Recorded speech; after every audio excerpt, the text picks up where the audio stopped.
First and foremost, it is hoodie season. It is cold outside. I don't know where you live, but I know them temperatures are dropping, and you don't want to be caught outside in cold without your Brandy Was Here hoodie. Yes, all of my podcast merch is available at brandywashere.com. So you can check it out. I have these. I have my signature, what I call my big face signature podcast tee. I have the Manifest but Do the Work line, and all of that you can get at brandywashere.com. So make sure you check that out. Get your hoodie, get you a crew neck, a long sleeve, something because it's cold outside, y'all. But, I'm here because, as the saying goes, not a day goes by where someone is not ruining their public brand in public. Um, or I should say, not a day goes by that someone's not ruining their personal brand in public. And so last night, if you are a college football fan, if you watch the news, if you just scroll on the internet, you might have seen this scandal unfolding with now ex head coach of Michigan football team, Sherrone Moore, who was fired, then arrested, um, all in a day's work, y'all. Um, I bring this up because, as you guys know, my platform is really on personal branding and helping you understand your personal brand and your personal influence. Now, I'm not here to bash anybody. I talk shit about everybody equally and as needed. So just, when the time comes, I will be here to walk you through where they failed in their personal brand journey. But I talk about personal branding a lot, really being not only influence, but values based, right? So values being, a personal brand is built on what people believe. Something to keep in mind is, because I'm going to talk about the difference between a personal brand and a public persona, and public branding and what celebrity is and what that looks like. I talked a little bit about this as I sort of dissected the Sean Combs The Reckoning doc. But, you know, a public persona is not necessarily who you are, right? A public persona doesn't have to be authentic. It has to be perceived correctly. So your public persona is based on how people perceive you, not necessarily who you are as a person. I can give you several examples of this, right? And before I give specific examples, I want to say, if you've ever met a celebrity.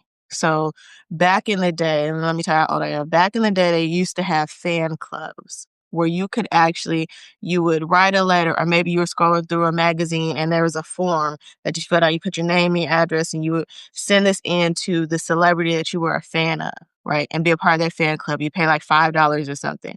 You had to send a check or a money order, and you pay this $5, you're part of the fan club, and then they would send you, almost like, to feed the children. They would send you a picture, maybe an autograph poster or something, depending on how much you paid, and you were a part of this fan club of these people. Now, we don't necessarily have fan clubs anymore, right? People have their own membership communities, or their own school, or you just become a follower or a subscriber, so to speak. Same sort of concept. But when you become fans of people, right, or when somebody becomes famous enough to even warrant a fan club, there's um, a sort of unspoken rule, right, an agreement we all enter that now that I have put this person on the pedestal, right, they kind of have to. I'm going to do everything in my mind to make them stay there. So Beyonce, right, when this Beehive became popular, Beyonce can do no wrong. And in my opinion, she has done hella wrong, right? I'm gonna let y'all figure out what the wrong is. I posted a question on my Instagram not too long ago. I said, "Do you think Beyonce is a good friend?" And people wanted to rip me apart. But the public, I mean, me looking in from the outside, I'm like, I don't know that she is. But we're not talking about Beyonce here. But people put you on a pedestal and they say, okay, now that you're on this pedestal, right, because I'm part of the fan club, I've joined this membership. The unspoken rule is that I have to kind of keep you there. And so what we often see is people in power, people who reach this certain level of celebrity, they can do no wrong, or we justify it in certain ways. People like, I don't want to say Kim Kardashian because I feel like she gets torn down left and right. But insert celebrity who you view and value. I think Beyonce is a good example. Um, LeBron James, uh, Princess Diana, uh, what's my girl? She's from Oak Park too. I should know this.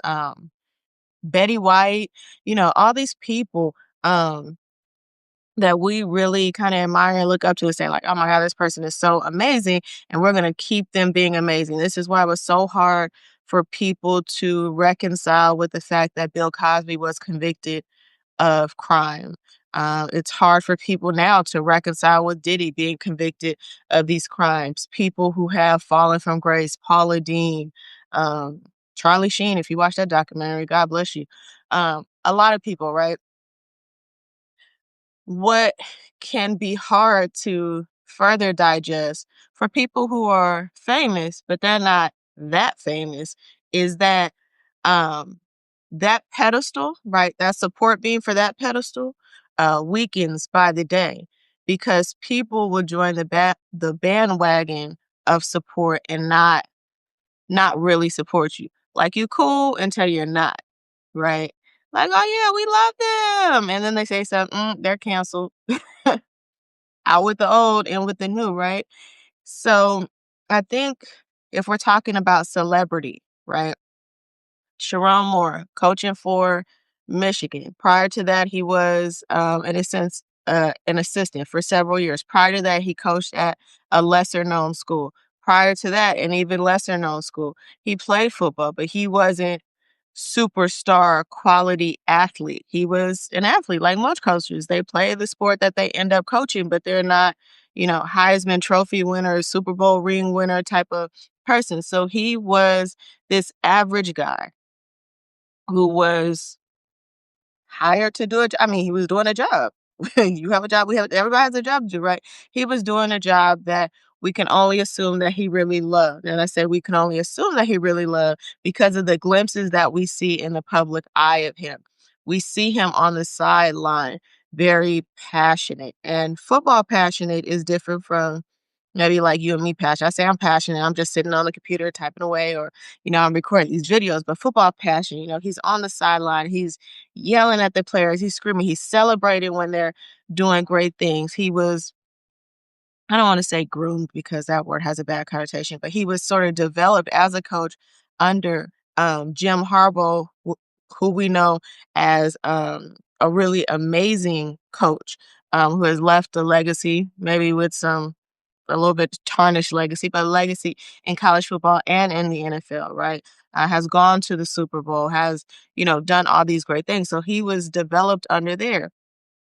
And so largely being an assistant, people did not um, judge or observe much of his character outside of this man is a coach, the team is doing well, right? He came into real prominence. Jim Harbaugh got suspended for 4 games for misconduct. And he was the interim head coach at that time, and the team did well. They did so well, they beat one of their rivals by a lot, not like a little bit, by a lot of points.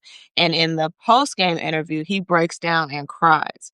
This is the real raw moment, right? This personal brand becoming this public persona that really got people to like him, right? This is the support for the pedestal that people are building because it's like, wow, rarely do you see men cry, Black men especially, um, and in public, right? And because of this game. So we started to make some assumptions, right? When you see people break down, I think humans have this quality, and this could be psychological, this could be, whatever. If you're a professional, don't take my word for it. Correct me if I'm wrong, but we want to have this people like to have an emotional attachment, right, to people. We don't just want to know people. We want to have an emotional attachment to them. So when you see someone on TV breaking down crying, you're like, oh my gosh, this is such an important moment. He must have gone through so much to get this win. He must have, uh, overcome adversity. He's gone through a lot. You want to relate. You have gone through a lot. You have overcome adversity. You have had moments where it didn't look like you were going to win and pull through, and you want to you when you finally broke through, you were overcome with emotion. You're identifying yourself with this person. I know I'm talking about this is a lot of what church does too. Like they relate you to people in the Bible, like, oh, Jesus walked on water and you can walk through your situation too, right? But we want to emotionally connect to these people. So he had this moment, I want to say it was last year, he's crying on TV. And people are like, "Oh my God, like I'm rooting for him. He's gonna be great." Right. And then he gets the head coaching opportunity. And so this is where rubber meets the road, y'all. This is where my personal brand, my personal beliefs, my personal uh, goals and attributes are going to come to light, right? To either affirm that this new level I'm in, I deserve to be at and I'm ready for, or it's going to do the opposite. It's going to reveal who I truly am. And I think that's what happens, right? We're now revealing who he truly is because we really didn't know him like that, right? We know Michigan as a team. If you watch college football at all, like, or you know anything about sports, like Michigan is one of the ones. So to be at such a prestigious, even if you don't know football, like Michigan as a school is really prestigious, right? I mean, they're not just letting people walk off the street and go in. It's a process, and they have been caught up in these rivalries. They have been a top school outside of sports, just academically, have been a top school, have been in that calling. So to get a head coaching job, to get any position at such a prestigious place is like, wow, it's like when you hear people have gone to Harvard. Whether or not you buy into the, Ivy League school and education really matters, you might look at it a little differently at somebody when they say they went to Harvard, right? I was watching I'm in my Christmas movie season, so if you have a recommendation, please give me a Christmas movie. Um, but I typically watch like The Last Holiday. I watch Home Alone. I watch The Preacher's Wife. I watch why am I forgetting the name? That's the one with Arnold Schwarzenegger because that was my governor back in the day. And then last night I watched This Christmas, right? And on this Christmas, um, they were having this discussion at the table, right? The youngest daughter, played by Lauren London, was dating this guy. She went to Spelman, he went to Morehouse, and the other guy who went to Princeton, who's her uncle, no, not her uncle, her brother-in-law, was basically asking, like, why did they choose to go to a black college? She's like, well, I went to Princeton. And then her sister is like, well, I went to Harvard, so what? And it was kind of like, this rivalry. Both Princeton and Harvard, in a lot of people's mind, is top tier. Princeton, Harvard, right? And then they were saying it's Spelman Morehouse sort of thing. That being said, regardless of whether you're not still education important, it doesn't matter what college you went to, C's, get degrees, blah, blah, blah. When people say a certain school's name, there's a certain reputation along with that, right? That is part of their branding. That when I'm talking football, if I say I go to down the street state and, I play football, it's not the same as if I go to Michigan and I play football. Not the same as if I go to Ohio State, right? These names carry weight. The reputation carries weight because of history, because of legacy, because of wins, right? So to be coaching this team, right, is a big deal, right? It's not just like, I mean, to be leading anything is a big deal, but to be at Michigan is a big deal. And it's also a highly visible position. Again, you are one of the top football schools. You are going to be on TV every week, right? There are hundreds of schools that have football games every week. They're not on TV every week. So you are going to be in a highly visible position. All eyes are going to be on you. So as I said earlier, this is when that personal branding, those values, those beliefs, those systems, those ideas, that preparation is really going to be revealed. I'm sorry, is really going to shine through, or it's going to be revealed that you don't actually got it like that. Have y'all ever, and maybe this is just me because I tell people all the time, I'm old. So I've lived a lot of life. I've experienced a lot of people in a lot of different situations. But have you ever heard about somebody, like somebody's reputation, like somebody is hyping this person up, like, oh my God, you got to meet so and so. They're so amazing. They're so incredible. They're awesome at this. They're great at this. They're blah, blah, blah. And then you meet the person, you kind of like, yeah, it's all right. I mean, it was okay. Like, maybe even, like, a restaurant, right? Like, I know that, I was vegan for, like, a year, a while ago, and, I stopped being vegan around the time that Slutty Vegan got kinda famous. And, I have been to Atlanta a couple times, but recently because of, like, traveling with my son and things, like, we went to Atlanta a couple times and people were like, "You gotta try Slutty Vegan, you gotta go, blah, blah," and I didn't go, and then they did a pop-up here in Chicago. I was like, "Oh, I'm gonna go, this is my chance," and people were, like, wrapped around the corner, and I was like, "This is crazy, I can't believe I'm standing in this line." I got the food, and I was just like, "Is this what people is going crazy for? Is that it?" I'm not saying it's bad, but the hype around it, right, gave it more than what it was actually given, right? Have you ever experienced that? I don't know. Am I talking to myself? Is it just me? It could just be me, and that's fine. But sometimes we have this perception, right? There's a perception that if somebody is, or it shouldn't even say it's perception, there's a saying that how you do one thing is how you do everything. Now, I believe that's true, but people can pretend for a while. People get good at pretending, right? So just because you're in a leadership position, right, in a leadership position, doesn't mean you're a good, strong, and qualified leader. I know we have all worked for a boss, so we have said, "How in the hell are you supervising me?" Right? Um, but it doesn't mean that you are a great person. For some people, it does translate, right? And some people are great people and they're just not good leaders and they don't end up doing well in certain positions and they're still great people. And some people are really shitty people and they seemingly lead well, right? They are great at running companies and making money and doing all the things. And you're like, wow, this person is just not a good person. I don't know Sherrone Moore. I don't know if they're a good person, if they're a bad person, if they're diabetic, if they are on a diet, if they gas up their car to the full or they wait till it gets on eat. Like, I don't know anything about them other than what I see. So I'm saying all this, I'm giving a lot of context before I get into the technical personal brand public persona science, so to speak, right? But I say all that to say we only know what we know by what we see of this person. And so I will admit that I was quite shocked last night when I first saw that he had been arrested. I then saw that he had been fired. And then I scoured the internet to try to figure out how the two things were related. And once I read and started to uncover the story, I said, oh, I feel like I just talked about this last week with Diddy. And you might say, Brady, the one thing has nothing to do with the other, but it absolutely does, right? Because these are people that we see from afar and we make a lot of assumptions about who they are as people.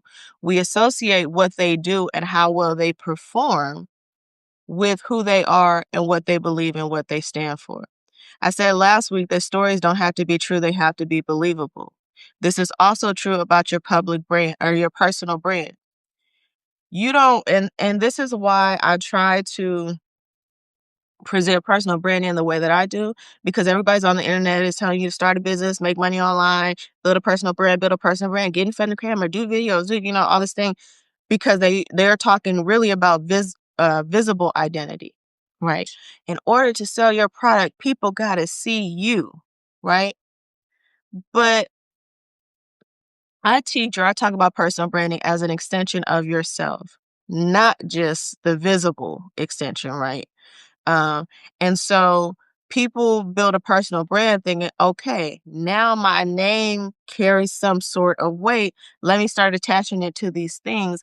And they don't always connect that because my personal brand is in my likeness and image, it does reflect to other people, right? Who they think I actually am. And so people can get online and they can pretend, oh my gosh, I'm one of the healthy girlies. I'm drinking my juice smoothie and I'm doing blah blah blah. And they haven't told you that they just got a tummy tuck or a BBO, right? We're all oblivious.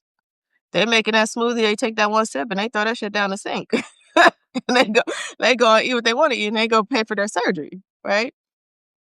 People are online cooking this and doing that, and it's not necessarily true. Now, I talked about Diddy and 50 Cent last week, but just to tell you a little bit about 50 Cent, if you read his book, not the 50th Law, but it's a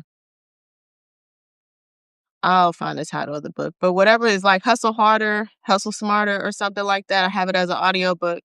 50 Cent talks about being the face or brand ambassador, part owner of these alcohol brands. And this man does not drink alcohol. He gets paid for club appearances. He hates being in a club, which is crazy because one of his most famous songs was In the Club. And he says he hates going to nightclubs. He doesn't understand the purpose. But if somebody's going to pay me for it, I'm going to stay in that nightclub. When he goes to a nightclub and parties, right, because he gets paid to party with people, he has the DJ to play certain songs, and he instructs the bar to bring him water or club soda or whatever to make it, make people think he's taking shots of his alcohol, and he's not, right? He's carrying on this persona because this is what people think of him. He came out rapping like he was a thug, like, hey, I got shot these many times. I survived. I'm not scared of nobody. I'm tough. I'm hard, etc. And people are like, yeah, we like that. We like that 50 Cent, right? It's been difficult for him to try and separate 50 Cent, the G Unit rapper, from Curtis Jackson, the businessman. So instead of trying to separate it, he's embraced it both. He's a thug in the business world as well, which is why him executive producing that documentary makes so much sense because it aligns with his personal brand. So that being said, when we look at Sherrone Moore, like I said, we don't know a lot about him. We're assuming a lot of things. Okay, he's a good coach. He's winning games. He must be a good person. You find out he's married. Oh gosh, I'm sure his family loves him. He must be a great family man. And then come to find out, as of last night, that is not the case. What Sherrone Moore made as a mistake is thinking, right, that he had built himself up to this pedestal and that he was untouchable. This may have been true for Diddy. This may have been true for other people, but Sherrone Moore was not there yet. Maybe if Michigan beat Ohio State, maybe if they secured another championship or bowl game, then people would have put him, right? Then maybe his pedestal would have been solid, but it's not. We live in a time and age where people are not brand loyal. They're not. This is why in recent years, memberships have become um, so important as a business sales and brand building strategy because you have to renew your membership every month. Every 30 days, somebody has to decide if they're still fucking with you or not. Like, seriously. And they can cancel at any time. So the commitment from brands to an audience has lessened. The loyalty from audience to um brands has lessened because people jump ship fast. Like it used to be, when cell phones first came out and got popular, you can only get certain cell phones under certain um mobile carriers, right? So like T-Mobile had the Sidekick. You cannot have a Sidekick unless you had T-Mobile. Sprint at one time came out with they were doing like celebrity based phones. So Beyonce and Brandy had like their own type of phone and you had certain special ringtones, right? The iPhone I think came out on AT&T at first. And you could only get an iPhone when they first came out on AT&T. So if you wanted that thing, you had to switch. And because so many people were switching and T-Mobile was like, oh my God, these people have been customers with us for 10 years and now they randomly want an iPhone, we have to figure out how to make the playing field level, right? And so then everybody started carrying kind of everything, brand switch. Sherrone Moore represents kind of, or, um, really brings to light that audience kind of disloyalty because last week he was great, amazing, wonderful, perfect, all these things, and now that we've gotten to know more about him in his life, now people are like he's canceled, he's fired, he's arrested, he had this breakdown. I would imagine that the break comes from now these things come into light.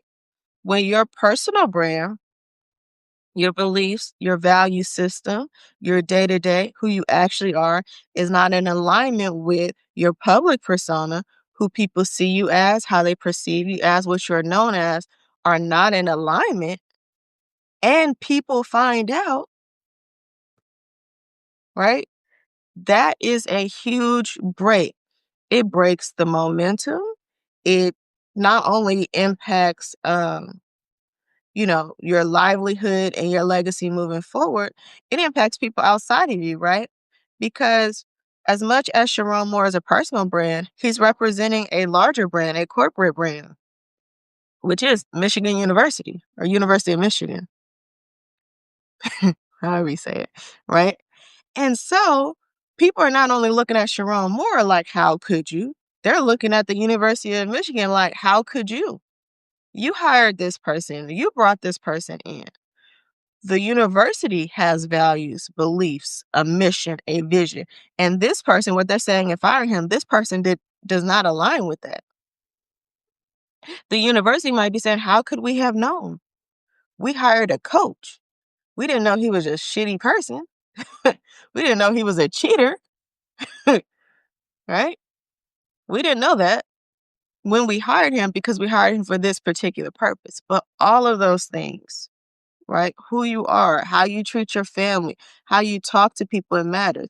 If you look at Sherrone Moore in coming to the spotlight, his attitude and demeanor has kind of been cold towards the media. He always stands on the sideline and looks like he's pissed off. And I would, being a football fan, I would compare him to a Mike Tomlin, who never truly seems pleasant, right? He looks like he does his job well. He coaches hard. And then when he's doing, the post-game interviews, you're like, ooh, why is he talking to her like that? Is he okay? Right? Like, that was rude. And then he had this moment, right, where he broke and he cried on television to say, oh my God, I can't believe we won. Oh my God, I can't believe that team worked so hard, etc. So we haven't really been sure what to think of Sherrone Moore other than we see him rising in the ranks, building his brand as a college football head coach. And now, right, we see that shattering and falling potentially with him not being able to coach in college football again. Now, Jim Harbaugh has some also came from Michigan and do college football. He's in the NFL, so maybe there's opportunity for him to rebuild. I asked the question in my last live talking about Sean Combs is like, can he rebuild? Can these people rebrand themselves? And I do believe, I always say that rebranding yourself is possible, but what would it take? It would take there to be alignment between your personal life and your public persona. How do we get there? You got to focus on the personal life instead of trying to build the personal public persona, because in this day and age people will find you out within 30 minutes of that news story dropping that he had gotten fired. People found out who the staff member was, right? They didn't announce who this person was. People found out who the staff member was. Her pictures posted all over social media. People found out he was arrested.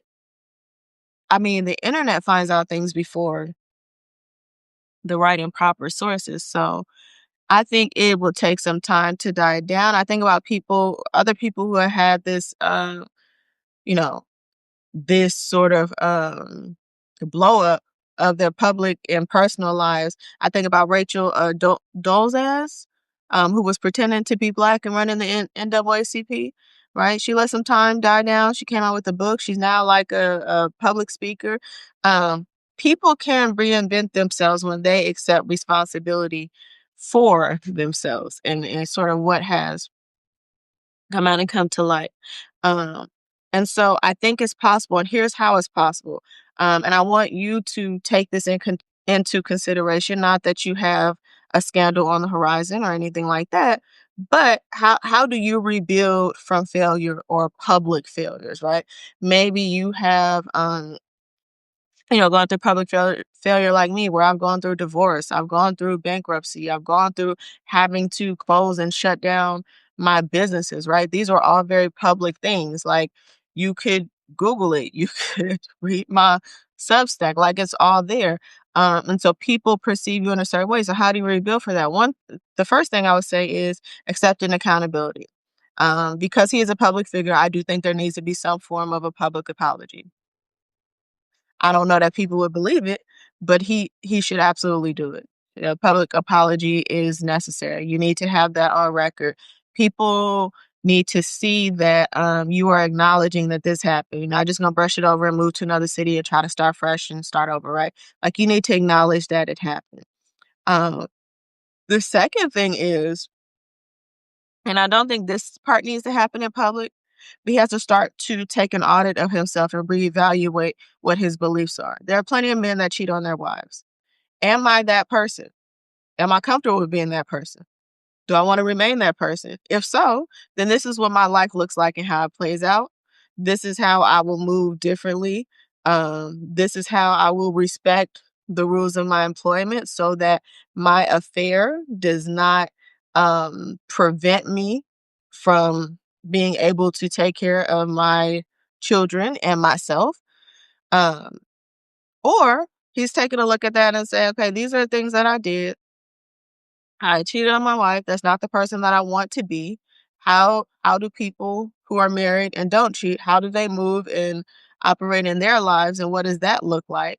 How do I put these things in place in my current life? How do I then um, sort of be the person I want to be, and what does that look like, and what is that going to take for me to do? Is it, what is that going to take for me to do? Then the next part of that audit is looking at things that are distracting or might hinder you from being that thing or that person that you truly want to be. Because it's not about pretending, right? It's not about having the public persona. It's about being that person, really owning that brand, really having that influence, really being that guy, right? So now I'm looking at things that hinder that. Maybe it's the college football atmosphere that has led me this way, right? There's so much opportunity, so much temptation, so much power. I can't necessarily handle that. Let me go and coach, pee-wee football, where it's not as much pressure, not as much stardom, not as much responsibility, not as much pressure to perform and do X, Y, Z. Maybe it's Michigan, right? People go to Vegas and say, oh, Vegas is Sin City. It made me do. Okay, maybe it's the atmosphere. Maybe it's the environment. Maybe it's your friends. Maybe all of your friends are husbands who cheat. Maybe everybody that you know is living a double life of some sort. Change your circle, right? So doing that audit to really evaluate who you are and where you are within yourself. And then the next step is really just to walk in it and live it. And then get some people around you that are going to hold you accountable. I think the hardest thing for people to accept about this is because you're a college football coach, you're dealing with young men who, if you've ever dealt with a young person who has played a sport, has been in a band, they really idolize the coach. Like the coach is the guy. Coach said this, coach said that, coach, blah, blah, blah. They spend a lot of time with these people. And so the concern, or at least the expressed concern by the university, is that he has now tainted this team. He has let these young men know that you could be a liar and a cheater and still win football games and people celebrate you. Now, I don't know if that's their first time seeing that or learning that lesson, but that's what the university said. He has corrupted the morals of these young men, which makes it all the more important to see coaches like Deion Sanders, who really represents a man who is rooted in faith, who champions fatherhood. He don't have no wife. He's apparently dating somebody 30 years younger, but to see the role model example that he is and how he has influenced these young men, he has gotten them life coaches and financial coaches. He's helping them save their money. He's teaching them how to invest their NIL money. He is, praying with them and doing these things, right? It makes that seem more like the ideal than kind of what Sherrone Moore has presented. Now, Colorado has had a terrible season. I think they only won 2 or 3 games. But Deion Sanders is not corrupting their morals. And the University of Michigan is saying, like, hey, That's more important and that's not okay, and we don't stand by that. Okay, we wanna win football games, we wanna have a great team, but we also don't want our, staff sleeping together, right? That's a no, and he crossed that line. So, if you are, keeping track of the story as it's still unfolding, I know I am because I'm a college football girl. Fridays and Saturdays are college football, Sunday is NFL, every day in between is NBA. That's my life. But if you are one of those people that are like, wow, I keep seeing this happening with certain celebrities that, they're just getting exposed. And I want to tell you, you don't have to be a celebrity to be exposed. The real you is going to show up because the real you is the most consistent. So you can do, a 30-day visibility challenge online and be whoever you want to be. You can do, start a business and say, I am now a such and such influence. I'm a content creator in this space. But if your personal doesn't align with that public, it's not gonna last because the personal is the strongest, right? That's your most natural state, and that's gonna come across, and that is what people are gonna see, and you have to be ready for the fallout if there be any of that. So I just want to come over here and talk about that and also promote my hoodies. BrandyWasHere.com. Podcast coming soon. Please stay tuned. I'll probably go live again next week to talk more and to see what else is happening in the world of personal branding. So please go ahead and like, comment, share this. The full video replay will be available. And, just let me know what you think. Thanks, guys.